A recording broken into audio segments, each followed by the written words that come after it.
verse 41 up to 44. Luke chapter 8, verse 41 to 44. We just want to talk about this subject, the God who hears, Toda kutaura pamusoro penyaya yokuti Mwari unonzwa or they call it El Shammah. kana kuti El Shammah. So may the Lord help us. Mwari vatibatsire. May you pray for me Ndinamatirei and ask that God give us understanding, ndichikumbira kuti Mwari vatipe kunzwisisa that we might be able to perceive kuti tikwanise kuona and see the word of God. nekuona shoko raMwari. We shall read. Tichaverenga. Now it came to pass afterward that he went through every city and village, preaching and bringing the glad tidings of the kingdom of God, and the 12 were with him. And a certain woman who had been healed of evil spirits,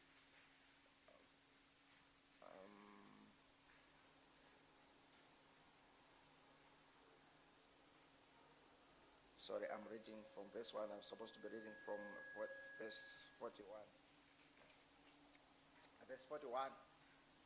Behold, there came a man named Jairus, and he was a ruler of the synagogue, and he fell down at Jesus' feet and begged him to come to his house. For he had an only daughter about 12 years of age, and she was dying. But as he went, the multitude thronged him. Now a woman having a flow of blood for 12 years, who had spent all her livelihood on physicians and could not be healed by any, came from behind and touched the border of his garment, and immediately her flow of blood stopped. Brother Bennett. So we just want to speak about the God who hears. Tinoda kutaura pamusoro penyaya Mwari unonzwa. Amen. So we have read from the scriptures Taverenga murugwaro and from the book of Luke chapter 8, mubhuku raLuka chapter 8 from verse 41 to 44. kubva paverse 1 kusvika pa44. We are hearing of a man called Jairus. Ipapo tinonzwa nezvemunhu anonzi The Jairus. Bible says he was a ruler of the synagogue. Bhaibheri rinoti aiva mutongi wemusinagoge. But being a ruler, Ari mukuru he had a problem in his life. aiva nedambudziko muupenyu hwake. He had a challenge in his life. Aiva nedambudziko muupenyu He hwake. had only one daughter, Aiva nemwana musikana mumwe. and the daughter was sick, Musikana uyu wairwara and he was just about to die. wengototandadza. So the only thing that he had Chinhu choga chaaiva nacho was just slipping away from his hands. chaiva chopunyuka mumaoko ake. And he came to Jesus. Akauya kuna Jesu. The Bible says he bowed down Bhaibheri rinoti akapfugama and he begged him akamukumbira that he would help his daughter. kuti abatsire mukunda wake. But as you know, Asi sezvatinoziva when Jesus was on the earth, Jesu paaiva panyika he had a lot of people around him. aiva nevanhu vazhinji Because vakamukomberedza everyone was struggling or striving for his blessing or healing. nokuti mumwe nemumwe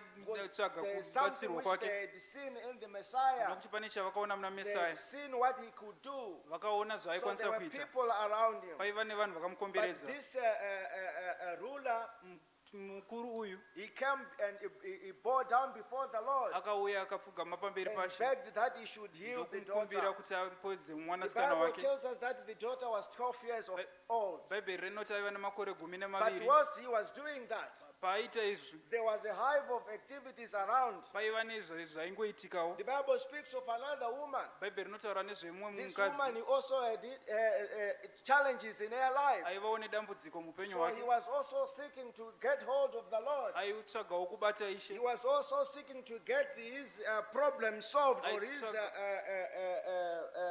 life changed. Aitsvagawo kushandurwa kweupenyu hwake. So it was serious business around Jesus Christ. Raiva basa chairo There were pana Jesu. people who had a need paiva nevanhu vaiva There were nechishuviro, people who were looking for salvation. pane vanhu vaitsvaga There ruponeso, were people who were looking for relief. pane vanhu vaitsvaga So kudzikinurwa, everyone was minding his business, mumwe nemumwe achiita trying to zvaaikwanisa get a chance to get his attention. kuti akwanise kuwanawo May kubatsirikana. the Lord help us. Mwari atibatsire. So this woman also, Mukadzi uyuwo zvakare we are told that she had been sick tinoudzwa kuti airwara for 12 years. kwemakore 12. And we have another man here, Jairus, Tine murume pano who Jairus has a daughter of 12 who was 12 years aiva old. nemukunda aiva nemakore And the 12. daughter was also sick. Kunda uyu They all come ongochirwara before the Lord. vakauya pamberi pashe. And something happened. Chimwe chinhu chakaitika. So when this woman who was sick for 12 years, Kunda uyu mukadzi uyu airwara the Bible kwemakore says aya, he touched the garment of the Lord. bhaibheri rinoti akabata mupendero wenguva He yake, touched the garment of Jesus. akabata nguo yashe, And immediately his case was closed. chiripo ripotyo akabva apora, She was healed. akabva apora. But this man, Jairus, Murume uyu Jairus he was there before the Lord, aivapo pamberi pashe, still asking the Lord to heal his daughter. achikumbira Ishe kuti apodze mukunda wake. But there were so many things that were happening around. Asi paiva nezvizhinji zvaiitikawo. Others were, she probably would have looked at this woman. Vamwe vaitarisa kumukadzi uyu He said, this woman has already been granted her request. ndokuti mukadzi uyu atopiwa zvaari But kunokumbira, mine is still outstanding. asi zvangu hazvisati zvaita. That is what happens when we come to the Lord. Ndo zvinoita kana tauya The panashe. Lord deals with you and me in different ways, Mwari anoshanda newe nenzira in dzakasiyana, different seasons and in different times. mwaka yakasiyana nenguva To yakasiyana. this woman, her healing was instant. Kune mukadzi uyu kupodzwa kwake kwakava ipapo ipapo, But Jairus was there on his knees, asi begging Jairus the Lord to aivapo come. akapfugama pamberi pashe achikumbira Ishe kuti apodze mukunda wake. They all had a need. Vose vaiva nechishuwiro, They all had a request. vaiva nezvavaikumbira, They all had pressing issues. vaivawo nezvaivanetsa. But things just happened this way, Asi zvinhu zvakaitika nenzira iyi that this woman kuti mukadzi uyu was healed first. akapodzwa kutanga. So, but Jairus didn't give up. Asi Jairus haana kuzviregedza, He kept on,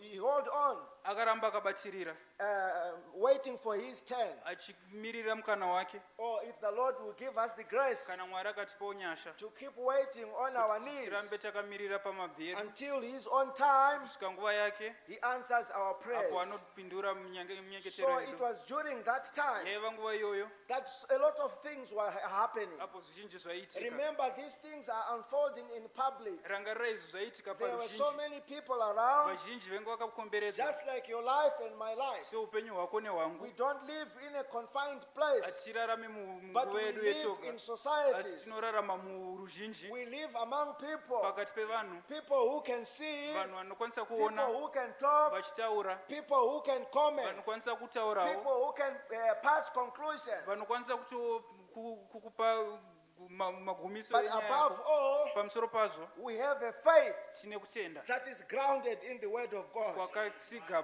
So mushoko this raMwari. was the same scenario which was here. Yaiva nharaunda yakafanana Probably neyo. if there were people who could comment there, Paivapo nevanhu vaikwanisa they were kutaura, starting to comment and comparing. vachitaura Look vachienzanisa, at this one. vachiti ona uyu He has been asking for too long, anga achikumbira nguva but he's yakareba not being heard. asi haasi kubatsirikana. But this old woman, he just touched him once, Asi mukadzi uyu angomubata kamwe and he got his attention, ndokubva and atobatsirikana, he was healed. ndokubva apodzwa. So that's what people do in life. Ndo zvinoitika muupenyu When they nevanhu look at you struggling on your way, pavanokutarisa when uchifamba, they look at you on your knees, vachikutarisa uri they say, mumabvi, but why is his prayers not being vanoti answered? nemhaka yemunyengetero Why wake is the usingapindurwe, problem persisting? nemhaka yedambudziko rake riramba God richiripo. knows. Mwari vanoziva In his own time, nguva yake, he will look at you uchakutarisa and come back to your situation. obva auya So kuchimiro chako. we live in a public world. Tinorarama We munyika live iri among pachena, people. tinorarama pakati pevanhu, Live with situations tinorarama that nezvimiro can even challenge even our sincerest belief. zvinokwanisa kutibata isusu pakutenda We kwedu. come across situations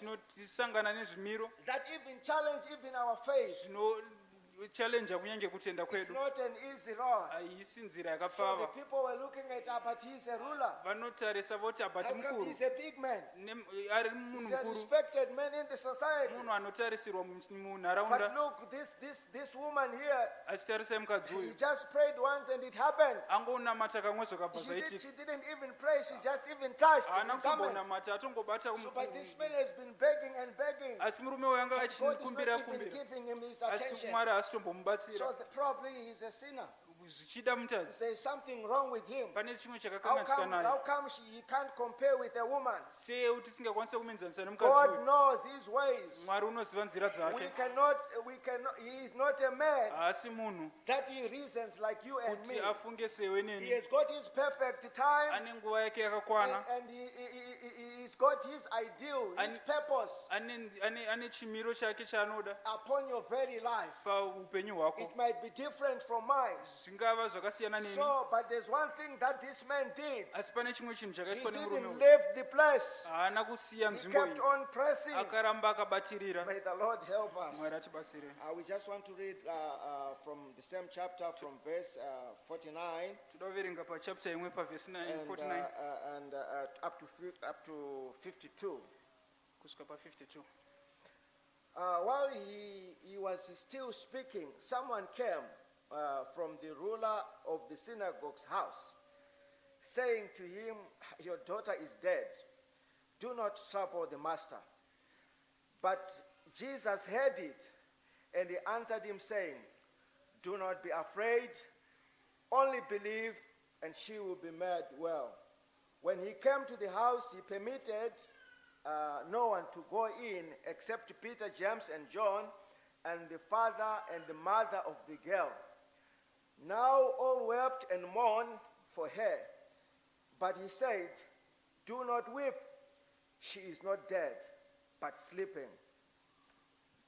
So now the situation is unfolding a little bit clearer. zvino chimiro chinonyatsoiswa pachena The Bible says, once this man was busy asking or begging the Christ to come his way, bhaibheri rinoti achiri kukumbira ishe kuti auye he said there's somebody who came from his house. mumwe akauyawo kubva kumba And kwake he said, "Master, akati tenzi you better rise up on your feet. simukai henyu You can't be just carrying on, asking for mercy. musarambe muchipfuurira mberi Because nekukumbira what ngoni you are asking for, nokuti zvamuri kukumbira we have come to a point of no return. tasvika panguva yatisakwanisa You kudzoka cannot kumashure just come out from that situation. hatichakwanisa kudzoka Your kumashure doom is sealed. zvavharwa It's all finished. zvavharwa You have lost it.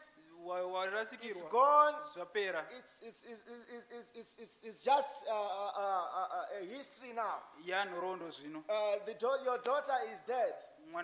mwanasikana wenyu So afa you better rise up and not trouble the master. simuka henyu musanetsa tenzi And go back home and arrange the burial of your daughter. moenda kumba mogadzira kuvigwa This kwemwana is how a situation sometimes presents itself in our lives. ndozvo zvinomboita muupenyu When hwedu you are there waiting for your prayer to be apo answered. wakamirira kuti munyengetero wako When you upindurwe are there looking unto Jesus for your salvation. uchitarisa ishe kuti There are uponeswe various voices that speaks to your faith. pane mazwi There anotaura are nekutenda various kwako voices that speaks against your pane conviction. mazwi anotaura There are various nekugutsikana kwako voices that bring discouragement into your pane life mazwi anokushayisa and tariro tell you all is done. okuudza kuti zvapera It's of no use now to keep on hazvichabatsire kuti urambe uchipfuurira because you mberi have lost it. nokuti The warasikirwa things that you are expecting, zvongochitarisira you better forget about it. chikanganwa nezvazvo But there's one thing that we are seeing from the scripture. asi pane chimwe The chatinoona Bible murugwaro said Jesus, bhaibheri rinoti he jesu heard these words. akanzwa mazwi The aya words that were coming from the adversaries. mazwi akanzwa akabva kune The vanhu words that were vaipikisa coming from those that were discouraged. mazwi aibva kune Jesus vaipikisa Christ heard them. jesu vakamanzwa So he looked at Jairus. jesu vakatarisa kuna Though he was jairus still waiting in the queue, kunyange akamirira he said, "Do not be afraid. akamuudza kuti usatya Do not be afraid. usatya Only believe. tenda koga She will be well." uchanatswa So God hears, brothers and sisters. mwari unonzwa hama He hanzvadzi knows what you are going through. anoziva He zvaurofura hears nemazviri, what they say about your life. anonzwa zvavanotaura He pamusoro hears peupenyu and hwako, recognizes their comments. anonzwa nekuona He zvavanotaura, understands the voices that are speaking to your against your conviction. anonzwisisa mazwi anotaurwa But what achipikisana is he newe. saying today? Asi anotii He nhasi, said, do not be afraid. anoti usatya, Keep on believing. ramba uchitenda, All will be well. zvose zvichanaka. So this was the situation with this man. Ndo chaiva chimiro nevanhu So ava. Jairus has been there. Jairus aivapo He had seen others being delivered. achiona vamwe vachipodzwa, He had seen others being blessed. achiona vamwe He vachiropafadzwa, has seen others rejoicing. achiona vamwe vachifara, But it seemed his file was on pending. asi zvake zvose zvisati zvaita.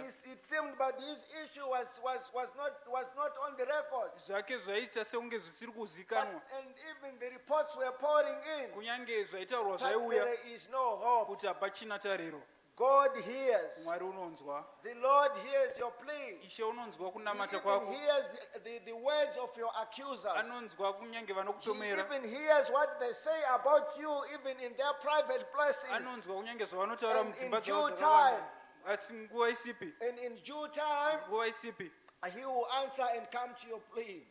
uchakupindura May the Lord help us. So this morning, mangwanana ano the word of God is among us. shoko ramwari riri pakati He's pedu saying, do not be afraid. rinoti usatya, Do not hear what they are saying. usanzwa zvavanoreva. God is in control. Mwari unazvo He's zvose, a God who hears. mwari unonzwa, He knows what you are passing through. anoziva zvaurikufura He nemazviri, knows your way. anoziva nzira dzako. Do not be afraid. Usatya. So he rose Akasimuka and he started his way to Jairus' place. ndokuenda kumba kwaJairus. So as we have read, Sekupataverenga people were already weeping. vanhu vanga votochema, They say now there's nothing we can do. vanga vototi hapachina zvatichakwanisa There are kuita. people who are good at that, brothers and Kune sisters. vanozvikwanisa hama nzvadzi. Sometimes situations present themselves in your life Dzimwe dzenguva zvimiro muupenyu and hwako take away from you your faintest hope that you have, zvinotora tariro yaunayo, trying to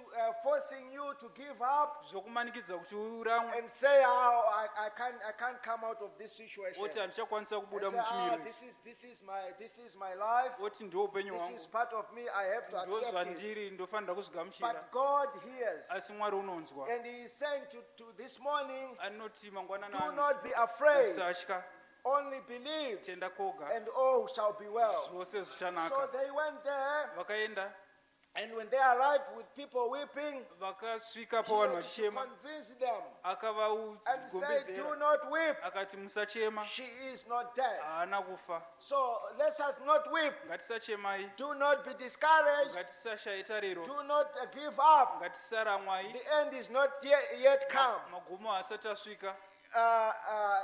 It's just a phase that you are going through, Chingori chipenga cheupenyu But chauri all kufura shall be nemashiri, well. asi zvose zvichanaka, because we know whom we have believed. nokuti tinoziva watakatenda. So they went in, Vakapinda, people weeping, vanhu vachichema, but Jesus, Jesu he proclaimed, akavaudza, "Do not weep. musachema, She is not dead." haana kufa. Don't resign to your fate. Don't resign to your fate. Musaramba makatsungibatirira pane izvo zviri kukupikisai, Keep up your faith. rambai makabatirira pakutenda kwenyu. You are not dead. Hauna kufa, You are not destroyed. hauna kuparadzwa, All shall be well. zvichanaka. So they moved in, Vakapinda, and the daughter was healed. mukunda uyu The daughter wakapodzwa, was dead, anga afa, and she was resurrected. akamutswa zvekare. And the whole community Nharaunda yose was brought to a revival. yakamutsiridzwa. Why? Nemhaka yei? Because God cares. Nokuti Mwari une He hanya, hears and He knows what you are going through. unonzwa uye unoziva zvaunopfuura He's the nemazwi. God that we serve. NdiMwari watinoshumira. Though there might be many voices around you, Kunyange mazwi mazhinji though there might akakuberekedza, not be any who is standing with you, kunyange usingaziva akakumira God newe, hears. Mwari unonzwa. He knows your cry. Anonzwa It kuchema was the kwako. same with Job. Zvaiva zvimwe chete naJobho. All his best friends were against him. shamwari dzake dzaimupikisa and everything was against him. zvizhinji zvichimupikisa But he said, I know who I believe. asi anoti ndinoziva ndakatenda Even if the Lord slay me, kunyange ishe vakandiranga I will not sin against you. handingamutadziri. Keep on holding. Ramba wakabatirira. God hears. Mwari unonzwa. He is El Shammah. Ndiye Elshama. He knows what you are going through. Anoziva zvaunopfuura May the nemasoro. Lord help us. Mwari vatibatsire. So these people, they come Vanhu ava vakauya with all sorts of reports. nezvakasiyana siyana zvavaitaura. He's dead already. Atofa kare. Don't waste your time. Usapedza nguva. This is they were giving him like a class or a destination. Vaimupa kuti magumo And they akamira say sei. things they don't work well with this one. Vakati zvazviperi But this zvakanaka. one is he belongs to this group of unemployment. Uyuyu ndiwe apa pasingawani This basa. one he belongs to this group of people who are always sick. Uyu ndiwe ava vanongogara vachirwara. Nothing, she cannot come out of her sickness. Haangabve pakurwara kwake. But God hears. Asi Mwari unonzwa. And he's saying, only believe. Anoti tenda koga. Don't be afraid. Usatya. All shall be well. Zvose zvichanaka. He's a God who hears, Mwari brothers. unonzwa hama. May the Lord help us. Mwari atibatsire. So regardless what's coming into your life, Zvisinei nezviri kuuya muupenyu regardless hwako. of how many adversaries you have, Zvisinei nezvinokupikisa. regardless of the difficulties that we have, Zvisinei negozhero yaungapinda everything is nayo. under control. Zvose Mwari anazvo You might mumaoko see ake. others getting their blessing in Ungaona vamwe time. vachiropafadzwa. You might see others having it easy and having it just in instant. Ungaona vamwe vachizoona But ipapo ipapo. God has not forgotten Asi about Mwari you. haana kukanganwa. He hears your cry Anonzwa kuchema and kwako. He remembers your plea. Anorangarira kudana May kwako. the Lord help us. Mwari atibatsire. So we just want to move on Toda kupfuura mberi and see something else. tione chimwe chinhu. Amen. Let's turn our Bibles to the book of Psalms 81. Ngatiende kuna mapisarema 81. Psalms 81, we need to see something there. Toda kuona chimwe chinhu ipapo. The Bible is talking about Israel and Joseph Bhaibheri rinotaura pamusoro paIsraeri naJosefa. in the time they were in Egypt. Apa nguva yavanga vari kuIjipita. So we go to Psalms.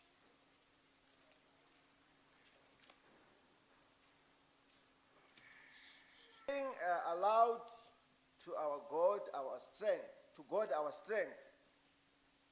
Make a joyful shout to the God of Jacob. Rise a song and strike the timbrel, the pleasant harp with the lute. Blow the trumpet at the time of the new moon, at the full moon, our solemn feast day. For this is his statute for Israel, a law of the God of Jacob. This he established in Joseph as a testimony when he went through the land of Egypt, where I heard a language I did not understand.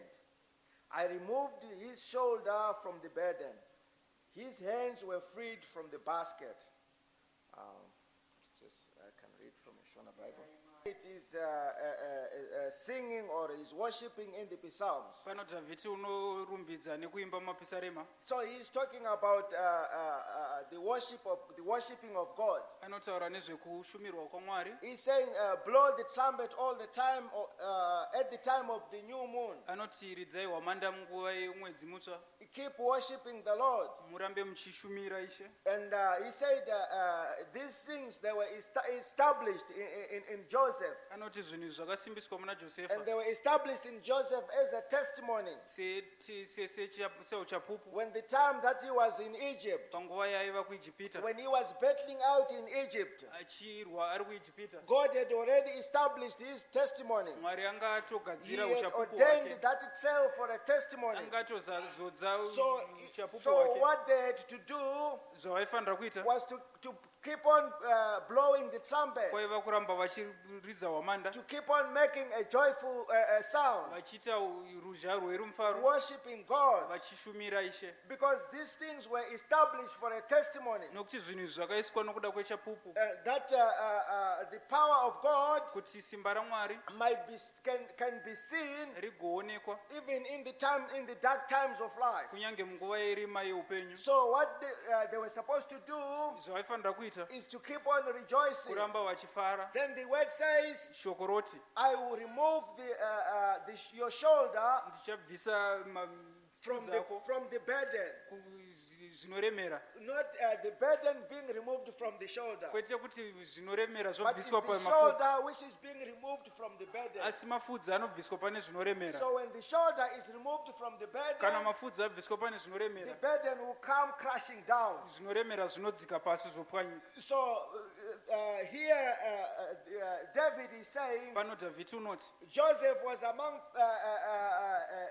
people of a language Josefa aiva pakati pevanhu that verurimi he did not understand. rwaaisanzwisisa. So when he looked around the people who are with him, Paakaringa vanhu vanga and vakamukomberedza when they are speaking, vachitaura, all he could hear was clack, clack, clack, clack. chaainzwa kureva He dzimwe could not ndimi, make a meaning of what things that were around him. aisakwanisa kubatanidza kuti But zvinorevezva even vanoreva. though he was in such a situation, Kunyange ari munguva iyoyo God was with him. Mwari aiva naye. He said, I will remove your shoulder from the Akati burden. ndichabvisa pfudzi rako pane chinoremera. And if you go to verse 7, Chakaenda pavhesi 7, the Bible says, you called in trouble and I delivered you. bhaibheri rinoti wakadana munguva yokumanikidzwa ndakakudzikinura. So God hears Mwari unonzwa when we call out to him. kana tichimudana. So you might be this morning among people of unknown language. Mangwanani anonge ava pakati pevanhu vane rurimi Things rusinganzwike. around you might not be making sense. Zvinhu zvakakukomberedza zvingava But zvisingareve God chinhu, has established your path for a asi testimony. Mwari akagadzira nzira He yako has kuti inge ordained your chapupu. way for a testimony. Akazodza nzira yako kuti ive That chapupu, even through that situation, kuti kunyange nemuchimiro ichocho you can still praise the Lord. unokwanisa kurumbidza Mwari. Even through your hard path, Nguva yenzira yakaomarara you can blow a trumpet. unokwanisa kuridza hwamanda. So this is what happens in our lives. Ndo zvinoitika muupenyu hwedu. Sometimes we are surrounded with things that we cannot Dzimwe understand. nguva tinokomberedzwa We are nezvatisinganzwisise, surrounded with questions that we cannot answer. tinokomberedzwa nemibvunzo yatisingakwanisa So was kupindura. it with Joseph. Ndo zvaiva He naJosefa. was among Egyptians. Josefa aiva pakati pavaijipita, But there was something that was within him. asi paiva nechaiva maari. It was that blood of the royalty. Raiva ropa roushe, It was that name of the Lord. raiva zita raShe, Because he was a descendant of Israel. nokuti aiva muIsraeri. And that is the thing that protected him and guarded him. Ichocho ndo So he chakamuchengetedza. had every reason to rejoice and Aiva keeping nekodzero on. yose yokufara nokuramba Because achikurira, God hears nokuti Mwari unonzwa, and he understands. anonzwisisa. So he was there among people of unknown language. Aivapo pakati pevanhu vasi vane rurimi Everything rusinganzwisisiki. that was saying Zvairehwa was not making sense to him. zvaisareva chinhu pamberi pake. Everything that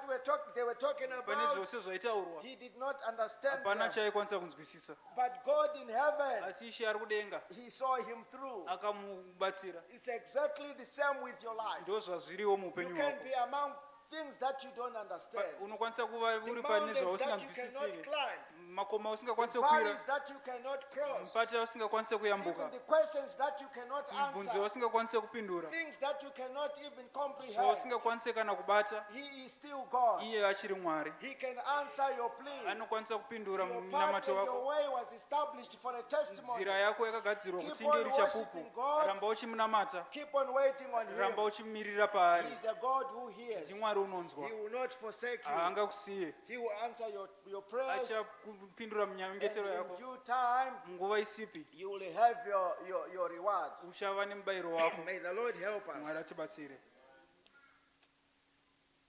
So this is the God that we worship. Ndiye Ishe watinoshumira, This is the God we have called us to ndiye him. Mwari akatidana kwaari, And we are standing in his presence. timire pamberi So pake. that's how things are always Those- present themselves in our lives. Ndo zvazvingori kazhinji muupenyu It's hwedu, not an easy road, haisi nzira yakapfava, but we have this hope asi tine tariro iyi that God hears. kuti Mwari unonzwa. May the Lord help Mwari us. atibatsire.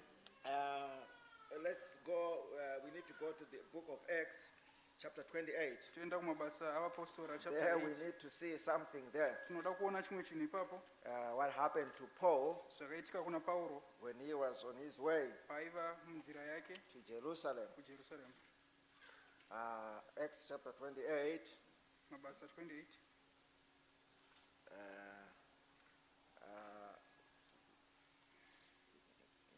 We need to read from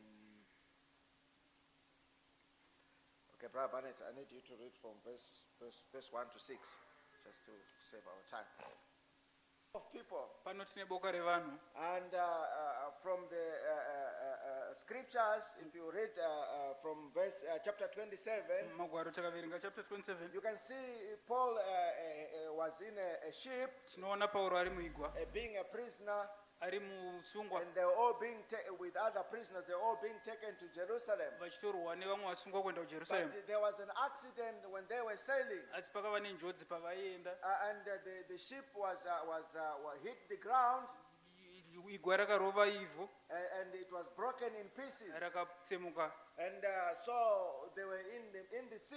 Vaiva mugungwa. So people started swimming, holding on pieces of wood, Vanhu vakatanga kushambira vakabata zvipenga zveende. just running for their lives, Vachimhanya kuda kuzviponesa trying to make it to the shore. kuti vakwanise kubuda kumahombekombe. So eventually they all managed to get to the shore, Zvakadaro vakazokwanisa kubuda, and but it was cold, asi kwaitonhora. and they were wet, Vanga vakatota, and they were weak. vanga vasine simba. For a long time, for many days, they've been in the sea, Mazuva mazhinji vari having mugungwa, problems with the ship. vachiona dambudziko Nothing neigwa, was working. pasina chaishanda. They had lost all their property, Vanga varasikirwa nezvavo and zvose, eventually they had lost the ship. vakarasikirwawo nechikepe. So it was a dark moment in these people. It Yaiva nguva yakashata was pavari. problem after problem. Raiva dambudziko pamusoro So now perimwe. they come to this place. Vasvika panzvimbo iyi. This was looking like a place where they were having a hope. Yaiva nzvimbo yavaita seunge The Bible vaakuwana said the tariro. people there, they welcomed them. Bhaibheri rinoti vanhu vavavapo Because it was cold and the people were all drenched in water, vakavagamuchira, vanhu So vanga they- vakanyorova, and they made a fire for them. vakavagadzirira So moto. Paul was there. Pauro aivapo, He also making his contribution there. achiitawo He zvaaikwanisa, picked up some sticks, akanonga huni, but he picked together, I think, with a snake inside the bundle. akatora pamwe So chetewo when they put it nenyoka, on the fire, ndokuzvisa pamoto. the snake came out Nyoka yakabuda, and it struck him. yakamuruma. So the people who were there, they saw Vanhu vaivapo that, vakazviona, look at what happened to this prisoner. vakati tarisai zvaiitwa How come kumusungwa. he's even coming from one danger? Zvingaita sei kuti arobva kune He's rimwe just dambudziko, coming from a problem here. arobva pane rimwe And dambudziko, now he has been struck by a very poisonous snake. arumwawo nenyoka ine uturu They kwawo. looked into their books Ndokutarisa to magwaro avo even verify the nature of the kuti snake. vatarise kuti mhando And they yenyoka said, yakamira this sei. one is very poisonous. Vakati iyi ine uturu It's only a kwawo, matter of 5 seconds, 5 minutes. This inguva man will be pfupi gone. chete anenge atofa. What sort of a thing is this? Chii chakadaro That is coming from a great danger like this, kuti arobva pane rimwe and this dambudziko other thing befall him again. opinda futi It pane means rimwe, this man is a murderer. zvinoreva kuti munhu uyu He's imhondi, not righteous. haana kururama. How come that is always problem after Sei problem? riri dambudziko Now pamusoro he perimwe, is getting his reward. izvozvo akuwana That's why mubayiro he has wake. been bitten by the snake. Ndochikonzero arumwa nenyoka, So he's not going to live. haachararami, He's going to die. achafa. So that is what they were speaking. Ndozvavaitaura, But brothers and sisters, asi hamanzwa, God hears. Mwari unonzwa. It had been prophesied before Zvakange zvaprofitwa that Paul mumashure had to stand in Jerusalem. kuti Pauro aifanira kumira And the word of muJerusarema. God could not go without being Shoko accomplished. raMwari raisa So pfuura risina regardless of kuzadziswa. their comments, Zvisinei nezvavaitaura, regardless of their knowledge about how poisonous the viper was, zvisinei neruzivo rwavo rwokuti there nyoka was ine a uturu God sei, in heaven. kwaiva naMwari He was kudenga, even hearing their comments. ainzwa kutaura So kwavo. what happened? Zvakaitika, Paul, he just shook the snake in the fire. Pauro akangozunzira nyoka And mumoto, it dropped in the fire and it was burning there. yakabva yawira mumoto So this yakatsva. is what you need to do, brothers and sisters. Ndozvaunofanira kuti amanzwa, Just put everything before the fire of God's word. isa zvese pamberi And pemoto everything will weshoko come to raMwari, naught. zvose zvichaparara. So, but these people, they had expectations. Vanhu ava vaiva netarisiro, They keep on watching him. vakaramba They vakamutarisa, keep on tracking him. vakaramba vachimucherechedza. It looks like he's staggering now. Zvinoita seunga I think the yakutsedzereka. poisonous now is taking effect. Ndofunga That's poison what they do yakubata. about your life. Ndozvavanoita neupenyu hwako, This one, I don't think he will kuti come haa out. ndifunge kuti anobuda. Now we will lose him. He's going to Zvino die. izvezvi zvaakufa. This particular one, he cannot escape. Pane uyo haangambopuni. God hears, Mwari unonzwa, and he will come to your rescue. atichakubatsira. So there's time went on, nguva yakapfuurira and mberi time went on. nguva yakapfuurira And they mberi say, no, but now let's give him a little, just a few moments. vakati anga timupe Because kako kadiki I know that snake. nokuti ndoiziva That nyoka snake, iyo. it struck my grandfather and he nyoka iyo died yakamboruma immediately. sekuru vangu And vakafa even you hear of that other person, he died also. mumwe uwayo ndoziva Yes, kafa it killed this one and that one. hongu yakauraya une But uyo there is a God who hears. asi kuna mwari unonzwa Shake everything in the fire. zinzira zvose mumoto It will be well with you. zvichakunakira So the people, they come around, they Sek- waited saka vanhu vakauya vakamirira and they waited vakamirira and they see nothing is happening. ndokuona pasina That's what chikuiti they do when they are looking at you. ndozvavanoita They kana are vakakutarisa expecting you to fall. vanokutarisira kuti unge Ah, uchiwa this one will work. vakati So they keep on, look, now he's gone. vakati aiwa haakuzoenda manje No, he won't make it. haangambopfuurira But mberi sister, asi I hanzva saw it. I knew she was not going to. ndakazoona kuti hapana kwaenda God hears. mwari unonzwa So eventually, zvisinei they turned around this statement. They said, vakazopidigudza no, he's a God. vakati uyu ndimwari uyu Why? Because he's not dying. nemhaka yei nekuti haasi So kufa one of these days, nerimwe ramazuva your adversaries, vanokupikisa they were going to change their testimony about you. vachashandura They zvanoreva are going pamusoro to pako change their words about you. vachashandura mazwi They avo are going pako to change their accusations about you. vachashandura They will come zvavanokutomera and see something different vachauya vachitaura zvakasiyana because there's a God who hears. nokuti kuna mwari This unonzwa is the God who worships. ndiye mwari Regardless of watinonamata the situation, zvisinei nechimiro there is a perfect will of God upon your pane life. chinodiwa namwari And that is chakanaka the muupenyu thing hwako that will be accomplished. ichocho chichazadziswa Regardless of what comes and what goes, zvisinei nezvinouya God nezvinoenda hears us. mwari unotinzwa And He is for us. uye ndewedu So they come back vanouya and they retrieved their statements. vobva vashandura mutauro wavo. What did they say in the course of law? They say recant your words. Or they said retrieve your words. Take your words back. vanoti tora mashoko ako Because you have said something nokuti wataura chimwe and chinhu it's not true. uyezve hachisi chechokwadi. So these people, vanhu ava they had to take their words back. vakatora mazwi avo For in vakamatora the first instance, they were pakutanga saying, he's a murderer. vaiti uyu muurayi He has been judged. atongwa That's why now he is going to die. ndosaka ari kufanira kufa But things they didn't work according to their expectation. asi hazvina kushanda Because there nematarisiro was a avo God who hears. nokuti kuna mwari unonzwa. And they had to come around Vakabuda and say, no, vakati kwete he is a God. uyu ndimwari uyu. I've often wondered why in the Bible where God expresses himself, ndinosikashikamadza mubhaibheri and mwari people they paanozoratidza come and they try to worship, like they worshipped, they wanted to worship Paul. vouya sepavanenge vachida kuzama And they kunamata were even pauro giving them names voda kumupa for their mazita gods. amwari wavo It's because before that, nokuti people, they all have their own understanding, Chikon- they all have their expectations and their conclusions. chikonzero ndechekuti mumashure vanhu vane But zvavanotarisira when God reveals himself, asi mwari paanokuzviratidza it always comes the opposite, zvinongobuda zvakapikisana bringing to naught the advice or the word of the devil. zvichishayisa simba mashoko asatani. So this is what happened. Izvi ndo zvinoitika. So they come back and say, no, vanouya voti akwete brother, hama we were not seeing things in the proper way. tisiri kunyatsoona zvinhu chaizvo chaizvo. We thought you were a sinner. taifunga kuti muri mutadzi. We thought it was finished with you. taifunga kuti hazva But you are a kuperevera man of God. asi muri munhu wamwari. May the Lord help mwari us. He's atibatsire. a God who sees. ndimwari unoona Nothing comes in your life hakuna chinouya muupenyu that hwako he doesn't see. chaasingaone. And in due time, nguva he isipi will come to your rescue. uchauya kuzokubatsira. So let's see one scripture ngatione rimwe rugwaro regarding how God looks at you apo rinoratidza kuti mwari when you anokutarisa sei are on your way. paunenge uri munzira mako. Let's go to Psalms. ngatitarisa mapisarema. Psalms chapter 3. mapisarema chapter 3.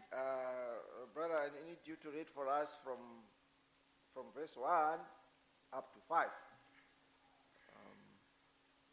So now David is summing it up. zvino pano dhavhidi He's anozvipeta putting it together in a psalm. ozvibatanidza zvopinda He said, mupapisarema. Lord, my troubles have increased. anoti she nhamo dzangu dzawanda And there are many those that rise up against me. varipo vazhinji vanondidzivisa. And many they who say of me there is no help for him. vanoti hapachisina rubatsiro kwaari. But God, you are my shield. asi imi mwari muri nhoo yangu. You are the lifter of my head. ndimi musimudzi wemusoro wangu.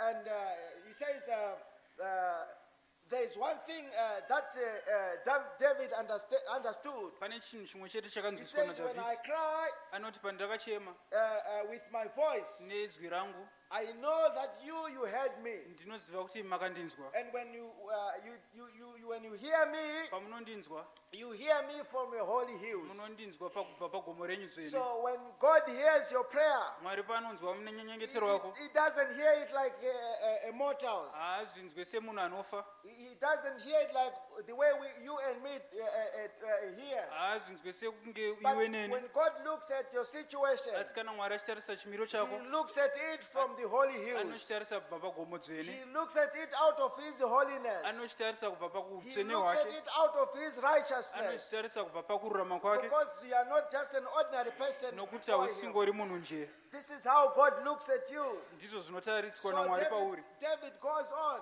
Dhavhidhi He unofurira said, mberi. now I can sleep well Anoti zvino ndokwanisa kurara because I know He sustains me. nokuti ndinoziva kuti Now anokwanisa I have every kundibatsira. reason to rejoice Tine chigodzero because I yekufara know He is on my side. nokuti iye uri kurutivi When rwangu. God is working with you, Kana Mwari achishanda newe, when God is dealing with your kana Mwari matter, achibata neupenyu He deals nezvauri, with it from His holy place. anozviita He nemubva deals muutsvene hwake. with it from His presence. Anozviita kubva He paupo hwake. deals it with from His nature of being God. Anozviita paunhu hwake He is hwokuva not a Mwari. man.